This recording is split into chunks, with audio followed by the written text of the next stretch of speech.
ரேகா தன்னுடைய ஃப்ரெண்ட்ஸ் கூட சேர்ந்துக்கிட்டு அந்த ரீயூனியன் மீட்டிங்கில் வந்துட்டு தன்னுடைய காதலான இங்கே சத்யாவை வந்துட்டு அறிமுகப்படுத்தி வச்சிடறாங்க. இப்போது ரேகாவுடைய காதலை சத்யா தானே அவங்க ஃப்ரெண்ட்ஸ் எல்லாருமே தெரிஞ்சுக்கிற அதே பட்சத்தில் இங்கே டிரைவருக்கும் அந்த விஷயம் தெரிஞ்சப்படுது. இதை ஒரு நிமிஷம் கூட தாமதிக்காமல் டிரைவர் வந்து உடனே போய் சிந்தாமணி கிட்ட சொல்லிடுறாங்க.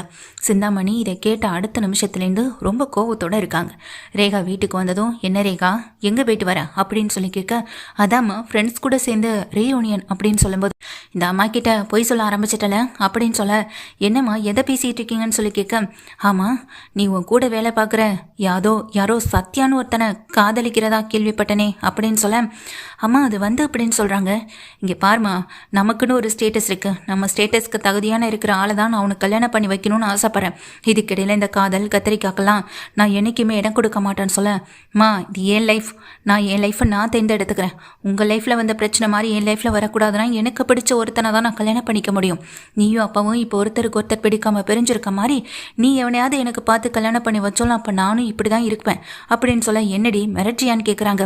நீ எப்படி வேணாலும் எடுத்துக்கோமா, உனக்கு இருக்க அதே கோவம் அதே திமிர் தான் எனக்கும் இருக்கும், அதே மாதிரி தான் நானும் உன்கிட்ட காட்டுவேன் அப்படின்னு ரேகா சொல்லிட்டு போகிறாங்க.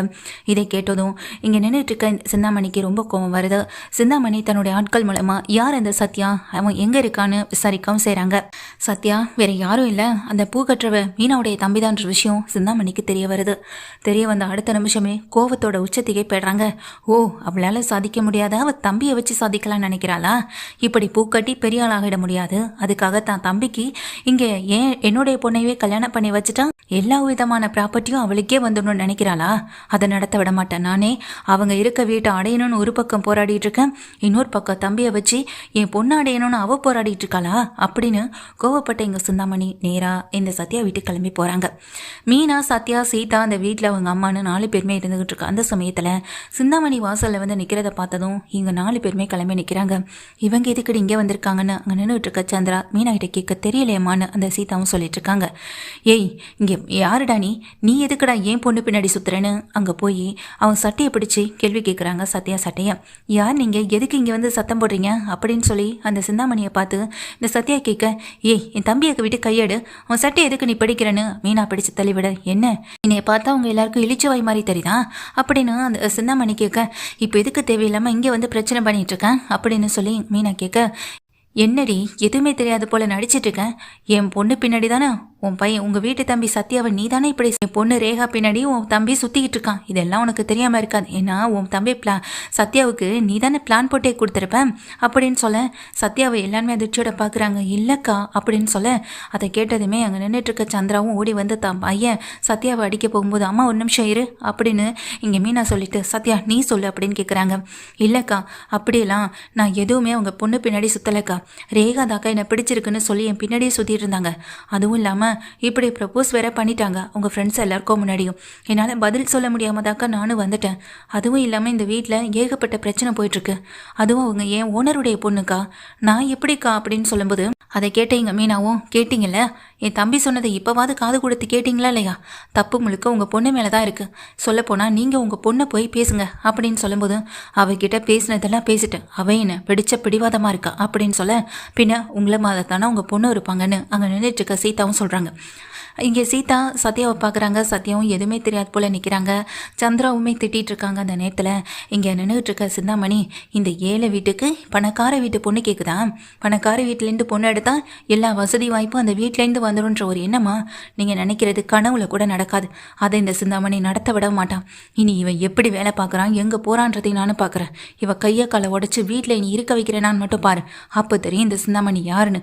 உன் தம்பியெல்லாம் உனக்கு உசுரோட வேணும்னா அவன் என் பொண்ணு பின்னாடி சுத்தாமல் இருக்கணும், என் பொண்ணே வந்து பேசினாலும் அவன் பேசக்கூடாது அப்படின்னு சொல்லி அந்த சிந்தாமணி மிரட்ட, போதும் இதுக்கப்புறம் ஒரு வார்த்தை என் தம்பியை பார்த்து ஏதாவது பேசினேன் அப்புறம் நீ இந்த வீட்டிலேருந்து அசிங்கப்பட்டு தான் வெளியே போவோன்னு அங்கே நிற்கிற மீனா சொல்கிறாங்க. இப்போ என்ன பிரச்சனை, உன் பொண்ணு எங்கள் வீட்டு தம்பி சத்யாவா காதலிக்கிறான்றதானே உனக்கு பெரிய பிரச்சனை, ஆமாம், உன் பொண்ணு இங்கே ரேகா என் தம்பி சத்யாவை காதலிச்சதாவே இருக்கட்டும், என் தம்பி சத்யாவும் உன் பொண்ணை காதலிக்கிறதாவே இருக்கட்டும், அது அவங்க 2 பேர் சம்மந்தப்பட்ட விஷயம். இதில் நீயோ இல்லை நானோ தலையிடுறதுக்கு எதுவுமே கிடையாது. அவங்க 2 பேர் மனசு சம்மந்தப்பட்ட விஷயத்தில் தலையிடுறதுக்கு முதல்ல நமக்கு யார் அந்த உரிமையை கொடுத்தது அப்படின்னு அங்கே நின்றுட்டுருக்க மீனா சொல்ல, என்னடி உங்களுக்கு சப்போர்ட்டாகவே பேசிக்கிறீங்க அப்படின்னு சொல்லும்போது, நான் யாருக்கும் எந்த சப்போர்ட்டும் பண்ணலை. நீ ஏழை, இந்த வீட்டில் பூ கட்டுறவ தானே, சாதாரண பூ கட்டுறவளால் என்ன பண்ணிட முடியும்னு நினச்சி பேசுகிறல, சாதாரண பூ கட்டுறவ தான். ஆனால் என்ன நினச்சாலும் என்ன வேணாலும் பண்ண முடியும். மனசில் தைரியமும் நம்பிக்கையும் இருந்தா. டே சத்யா, நீ எதுக்கடா இவங்களுக்கெல்லாம் பயப்படுற? உண்மையிலேயே நீ அந்த பொண்ணை காதலிச்சனா? ஆமாம் காதலிக்கிறேன்னு நெஞ்ச நிமித்தி எல்லார்கிட்டையும் சொல்லுடா. நான் அதை பற்றி எதுக்கும் கவலைப்பட போகிறதில்ல. உன் மாமா கிட்ட சொல்லி உனக்கு பிடிச்ச மாதிரியான கல்யாணத்தை நானும் அவரும் இங்கே எல்லாரும் முன்னாடியும் சந்தோஷமாகவே நடத்தி வைப்போம், சீதா கல்யாணம் நடந்த மாதிரி அப்படின்னு மீனா சொல்ல, சத்யா பார்த்துட்டே நிற்கிறாங்க. ஓ, அந்தளவுக்கு தைரியம் ஆகி போயிடுச்சா? உங்களுக்கெல்லாம் எப்படி தான் இந்த தைரியம் வருதோ? நான் யாருன்னு இன்னும் முழுசாக தெரியாமல் தானே இந்த ஆட்டம் போட்டுட்ருக்க நீ அப்படின்னு சொல்ல, நீ யாராக வேணாலும் இருந்துட்டு போ, அதை பற்றி எனக்கு கவலை இல்லை. ஆனால் நாங்கள் யாருன்னு முழுசாக நீ தெரிஞ்சுக்கல, எங்களுக்கு தேவைப்பட்டால் நாங்கள் எதை வேணாலும் செய்வோம் அப்படின்னு மீனா சொல்கிறாங்க. மீனா சொன்ன விஷயத்தை கேட்ட இந்த சிந்தாமணியும் அப்படியே பதிலுக்கு முறைச்சு பார்த்தபடி நிற்கவும் செய்கிறாங்க. இங்கே பார், உன் முகத்தில் எவ்வளோ பணம் வேணாலும் கேளு, தூக்கி விட்டுறேன். ஆனால் என் பொண்ணு பின்னாடி நீ சுற்றக்கூடாது, என் பொண்ணை காதலிக்கக்கூடாது, அவளை கல்யாணம் பண்ணிக்கணுன்ற ஒரு எண்ணமே வரவே கூடாது அப்படின்னு சொல்ல, என்ன பணத்தால் பயமுறுத்தி காதலை பிரிக்கலாம்னு நினச்சிங்களா? அதுதான் நீங்கள் செய்கிற மிகப்பெரிய தப்பும் கூட. ஏழை வீட்டு வாசலில் வந்து நிற்கிறவங்க எல்லாம் பலவீனவங்க இல்லைம்மா. சில நேரம் நாங்கள் அமைதியாக நிற்கிறது பயத்தாலும் இல்லை, மரியாதைக்காக. அந்த மரியாதையை நீங்களே சோதிக்காதீங்க. இல்லைனா நான் பூ விற்கிற மீனாதான், ஆனால் என்னுடைய வார்த்தை இன்னும் பலமாக போகிறதுக்கும் வாய்ப்பு இருக்குது. உங்கள் பணத்தை கூட இங்கே கூனி குறுக வைக்கும், பார்க்குறீங்களா அப்படின்னு மீனா மிரட்டுறாங்க. மீனா மிரட்டினோடனே சிந்தாமணி அதிர்ச்சியில் நிற்க பின்னாடியே ரேகா ஓடி வராங்க. ரேகா ஓடி வந்து, அம்மா என்னம்மா பண்ணிட்டுருக்க அப்படின்னு சொல்ல, சாரி ஆண்டி மன்னிச்சிருங்க அப்படின்னு எல்லார்கிட்டையும் இங்கே ரேகா மன்னிப்பு கேட்க, என்னம்மா நீ இவங்கக்கிட்ட மன்னிப்பு கேட்குற? உன்னை நான் எப்படியெல்லாம் வளர்த்தேன்னு சொல்ல, அதை மட்டும் நீங்கள் சொல்லவே சொல்லாதீங்க. அம்மாவும் அப்பாவும் கூட சேர்ந்து இருந்தீங்களா? ஆசைப்பட்டதை என்னைக்காவது செஞ்சுருக்கீங்களா? உங்கள் விருப்பத்துக்காக தானே நீங்கள் எல்லோரும் ஓடிட்டுருக்கீங்க. இன்றைக்கி நான் என் விருப்பத்துக்காக போயிட்டுருக்கேன். உங்களுடைய சொத்தோ பணமோ எந்த தகுதியோ எனக்கு வேண்டாம். ஏன்னா அது எல்லாமே நீங்கள் மற்றவங்ககிட்ட இந்த ஏமாற்றி பறித்து பிடுங்கின ஒன்று. அதில் நான் வாழ்ந்தேன்னா சந்தோஷமாகவே இருக்க மாட்டேன். நான் எனக்கான வாழ்க்கையை நானே வாழ்ந்துக்கிறேன்.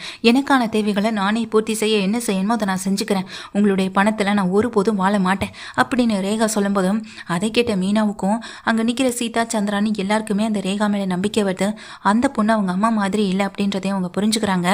உடனே மீனாவும் அங்கே நிற்கிற சிந்தாமணியை பார்த்து, நான் பூ விற்கிற மீனா தான் சரி, என்னுடைய தம்பி சாதாரண பையன்தான், அதுவும் சரிதான். ஆனால் எங்கள் மனசு சாதாரணன்னு யார் சொன்னது உங்களுக்கு? நீங்கள் பணத்தால் உயர்ந்தவங்க, நாங்கள் உழைப்பால் நிமிர்ந்து நிற்கிறவங்க. அதனால தான் நீங்கள் குரலை உயர்த்தி நிற்கிறீங்க, நாங்கள் நிமிர்ந்து நிற்கிறவங்க முன்னாடி அப்படின்னு இங்கே மீனா சொல்லும்போது, என்னடி இந்த பணத்தை வச்சு இல்லை என் பொண்ணு மூலமாக வர பணத்தை வச்சு அப்படின்னு சொல்லும்போது, நானே உங்கள் பணம் வேண்டான்னு தூக்கி எறிஞ்சிட்டேன், பின்ன எதுக்காக அந்த பணத்தை பற்றி பேசிகிட்டு இருக்கீங்க மீ அப்படின்னு சொல்லிட்டு அந்த ரேகாவும் கேட்குறாங்க. உனக்கு எதுவும் தெரியாது, முதல்ல நீ இங்கேருந்து கிளம்புன்னு சொல்ல, என்னுடைய வாழ்க்கைக்கு நான் வாழ போகிற இடமே இதுதான், அப்புறம் நான் இங்கே தானே இருந்தாகணும் அப்படின்னு ரேகாவும் சொல்கிறாங்க. சிந்தாமணியும் ரேகாவை பார்த்து முறைச்சிட்டு, உங்க யாரையும் சும்மா விட மாட்டேன், என் பொண்ணையே என்கிட்ட இந்த பிரிச்சு நீங்க இந்த வீட்டிலே வச்சுக்கலாம் நினைச்சிங்களா? நான் இப்பவே போலீஸ் ஸ்டேஷனுக்கு போறேன் அப்படின்னு அங்க சிந்தாமணி மிரட்ட, தாராளமா போமா, தாராளமா போ, நீ தான் என்னை கட்டாயப்படுத்துற, என்னை இந்த இவங்ககிட்ட இந்த பிரிக்க நினைக்கிறேன்னு திருப்பி உன் மேல கம்ப்ளைண்ட் கொடுக்க எனக்கு ரொம்ப நேரம் ஆகாது. மரியாதை கௌரவம்னு சொல்லிட்டு இருக்கேன், அதை நீங்க கெடுத்துக்காதன்னு அங்க ரேகாவும் திட்டுறாங்க. சிந்தாமணி தம் மகளையே முறைச்சு பார்த்தபடியே நிற்கிறாங்க. அப்பதான் மீனாவும் சொல்றாங்க, உங்க பொண்ணு ரேகாவும் என் தம்பி சத்யாவும் காதலிச்சதான் உங்களுக்கு அவமானதா தோணுதில்ல? அப்பனா சரி, இப்போ நான் ஒரு விஷயத்த சொல்கிறேன், அதுக்கப்புறம் நீங்கள் தான் முடிவே பண்ணணும். இன்றைக்கி கோடியில் நிறைய பிஸ்னஸ் பண்ணிகிட்ருக்கீங்க. பூ பிஸ்னஸ்லேருந்து எத்தனையோ பிஸ்னஸை நீங்கள் ஆரம்பித்து ஓட்டிகிட்ருக்கீங்க. பல பேர்கிட்டேருந்து வீட்டை பறித்து வாங்கிட்டு இருக்கவும் செய்கிறீங்க. இந்த காலத்தில் தொடங்கியது யாரோட பணத்தில் தெரியுமா? ஒரு காலத்தில் ஒரு வீட்டை நீங்கள் கஷ்டப்பட்டு எழுதி வாங்கினீங்களே, இப்படி சின்ன கடன் வாங்கினதுக்கு பெரிய தொகையை போட்டு இப்படி எந்தவித ஆதாரமும் எங்கள் பக்கம் இல்லாமல் எங்கள் அப்பா கிட்டேருந்து ஒரு வீட்டை எழுதி வாங்கினீங்களே, ஞாபகம் இருக்கா அப்படின்னு சொல்லி கேட்க, என்னடி சொல்கிற அப்படின்னு அங்கே நிற்கிற சந்திரா கேட்காம நீ இரு அப்படின்னு சொல்லிட்டு அங்கே சிந்தாமணியை பார்க்குறாங்க.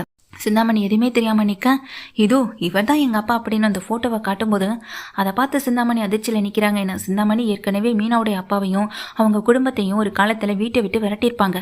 இந்த சந்திராவுக்கும் அவங்க ஃபேமிலிக்கும் இடையில இருக்க பிரச்சனைகள் எதுவுமே தெரியாது. இந்த சந்திராவுக்கு கூட அதெல்லாம் பண்ணது இந்த சிந்தாமணி தான்ற விஷயமே தெரியாது. இது எப்படி மீனா தெரியும் உனக்கு? உங்கள் அப்பா இதெல்லாம் சொல்லிட்டு தானே இருந்தாரு. நம்மக்கிட்ட எந்த ஆதாரமும் இல்லை. அப்படி இருந்துச்சுன்னா அந்த வீட்டை நம்ம மீட்டு எடுத்துடலாம். எதுவுமே இல்லாமல் நம்ம எப்படிப்பா அந்த வீட்டை மீட்க முடியும்? இப்படி அப்பா முட்டாள்தனமாக இருந்துட்டேன்னு பல தடவை நம்மக்கிட்ட சொல்லி கவலைப்பட்டிருக்காரேடி அப்படின்னு சொல்ல, ஆமாம்மா, நான் விசாரித்த வரைக்கும் அது சிந்தாமணி தான்ற விஷயம் எனக்கு தெரிய வந்தது. அது மட்டும் இல்லாமல் அப்பா ஏற்கனவே இவங்க கிட்ட கடன் வாங்கினது கொஞ்சோண்டு கடன். ஆனால் அதை நிறைய அமௌண்ட் வாங்கினதா சொல்லி நம்ம இருந்த வீட்டை எழுதி வாங்கிட்டு விட்டது இதோ இந்த சிந்தாமணி தான். நம்ம சின்ன பிள்ளையா இருந்ததுனால தான் நமக்கு எதுவுமே தெரியலைன்னு அங்கே மீனாவும் அந்த சீதாவை பார்த்து சொல்கிறாங்க. அதுக்கப்புறம் தானே நம்ம இந்த வாடகை வீட்டுக்கு வந்து இப்போ வரைக்கும் கஷ்டப்பட்டுட்ருக்கோம். ஆனால் நம்ம வீட்டை விற்று வளர்ந்து வந்த இந்த சிந்தாமணி இப்போ பெரிய அளவில் பிஸ்னஸ் பண்ணிகிட்டு இருக்கான். இதெல்லாம் யாரோட பணத்தில்? எங்கள் அப்பாவோட பணத்தில் தானே அப்படின்னு இங்கே மீனா சொல்லும்போது சிந்தாமணி வாயே திறக்க முடியாத நிலைமை நிற்க ரேகா என்ன ஏதுன்னு கேட்குறாங்க. மீனா விஷயத்த சொல்கிறாங்க.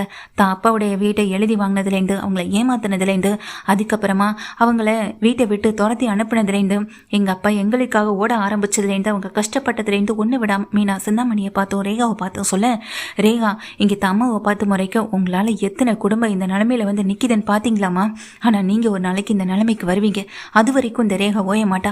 நீங்கள் யார்கிட்டேருந்து எந்த சொத்துக்களை பிடுங்குனீங்களோ, எந்த வீட்டை அடித்து பிடுங்குனீங்களோ, அது திரும்ப கிடைக்கிற வரைக்கும் நான் ஓய மாட்டேன். நிச்சயமாக அந்த வீட்டை நான் உங்களுக்கு திரும்ப தருவேன் அப்படின்னு ரேகா இங்கே வாக்குறுதி கொடுக்க மீனா அமைதியாக நிற்கிறாங்க.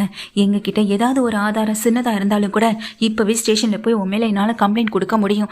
ஆனால் எதுவுமே கொடுக்காம இருக்கிறதுக்கு காரணம் அப்படி எதுவுமே என்கிட்ட இல்லைன்றதுக்காக மட்டுமே தான். ஆனால் நிச்சயமாக கடவுள்னு ஒருத்தர் இருக்கார்ல, அதுக்கான தண்டனை உனக்கு நிச்சயமாக வழங்குவார் அப்படின்னு சொல்லிட்டு, நீ இன்னைக்கு இந்த வீட்டு முன்னாடி எங்கள் முன்னாடி வந்து நிற்கிறதுக்கு காரணமே அந்த கடவுள் இருக்காருன்றதை நான் இப்போ நம்புகிறேன். எங்கள் அப்பா இருக்காருன்றதையும் நான் நம்புகிறேன் அப்படின்னு மீனா சொல்கிறாங்க. இதை கேட்டதும் வாயை திறக்காத சிந்தாமணி அந்த இடத்த விட்டு வேகமாக குடுகுடுன்னு ஓடுறாங்க. இதை பார்த்துட்டு இருக்க மீனாவுடைய அம்மா சந்திராவும், ஏன் மீனா எப்படி உனக்கு இந்த விஷயம்லாம் தெரியும்னு சொல்லி கேட்கா. அம்மா, இது ஒன்றும் பெரிய விஷயமே இல்லைம்மா. அப்பா சொன்னதை வச்சு தான் நானும் விசாரிக்க ஆரம்பித்தேன். பல நேரங்களில் எனக்கு என்ன பண்ணுறதுனே தெரியாது. நம்ம வீட்டை எப்படியாவது மீட்டுட்டோன்னா வாடகை வீட்டில் இல்லாமல் வெளியே போய் குடியிருக்கலான்னு கூட தோணும். அப்படி தான் நான் அவர்கிட்ட சொல்லவும் செஞ்சேன். அவரும் தனக்கு தெரிஞ்ச இடங்கள்லாம் விசாரிக்க செஞ்சார். ஆனால் எதுவுமே கிடைக்கல.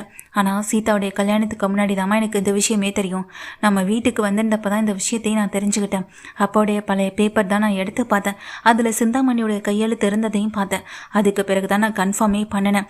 இப்போது இந்த சிந்தாமணி தலைதறிக்க ஓடுறதா பார்த்துமா உனக்கு இன்னும் புரியலை அப்படின்னு மீனா சொல்ல, அதை கேட்ட சந்திராவும் கலங்கியபடி நிற்கிறாங்க. அக்கா சாரிக்கா அப்படின்னு சத்யா வந்து மன்னிப்பு கேட்கும்போது ரேகாவை பார்த்து, உண்மையிலேயே உனக்கு இங்கே சத்யா மேலே காதல் இருந்ததுன்னா அவனுக்காக எப்போதுமே நீ இவன் பக்கம் நிற்பியான்னு சொல்ல, நிச்சயமா நான் என்றைக்குமே சத்யாவை விட்டு கொடுத்துட மாட்டேன்னு சொல்லிட்டு இங்கே ரேகா கிளம்புறாங்க. கிளம்ப போகிறதுக்கு முன்னாடி உங்கள் வீடு உங்கள் கைக்கு திரும்ப கைக்கு வரும், அதுக்கு நான் உத்தரவாதம் தரேன்னு இங்கே ரேகா சொல்லிட்டு போக மீனாவும் அப்படியே அந்த சிந்தாமணி மேலே இருக்க கோவத்து மேலேயே நின்றுட்டு இருக்காங்க.